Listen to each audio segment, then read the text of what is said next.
Now, he gives the explanation here in verses 13 through 20. And let me just run over it since we've been over this ground before, and we'll come to it again, by the way, in the Gospel of Luke.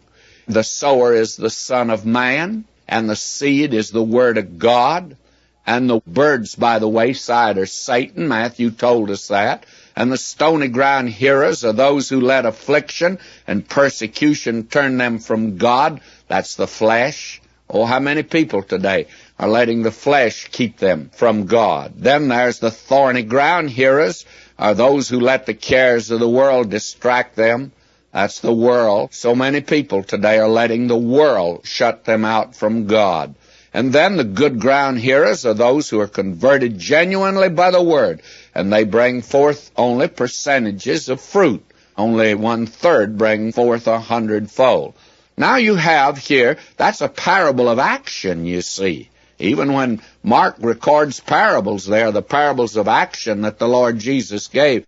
Then you have the parable of the candle here, and believe me, you're dealing with action when you're dealing with light.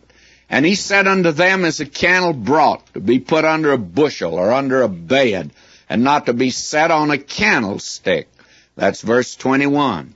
For there is nothing hid which shall not be manifested, neither was anything kept secret, but that it should come abroad.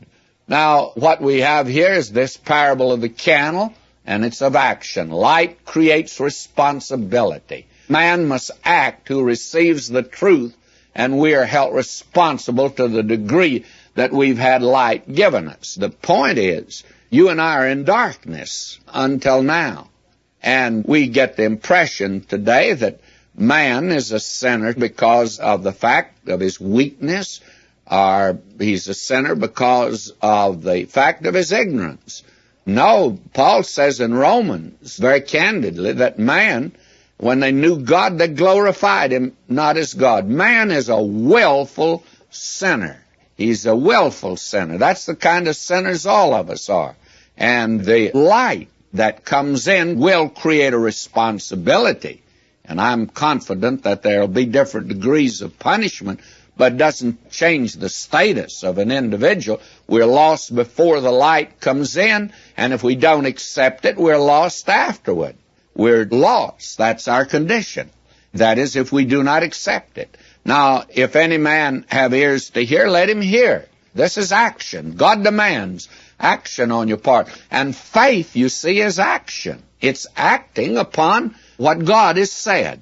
How important that is today. By the way, that illustration I use, you know, we could still be sitting down there in the airport in Miami, Florida, if we had said, well, we got a ticket and we've come this far, but we're not sure about the plane and we're going to sit right here. We'd still be sitting there. You have to act on the fact that here you've got a ticket. You have to believe that that plane's going to carry you where you're going. We got on it, and it did. And I must say, I get on a plane to this day with a lot of fear and trepidation. But I get on. Faith demands action, friends, and that kind of action. That's what it means to believe.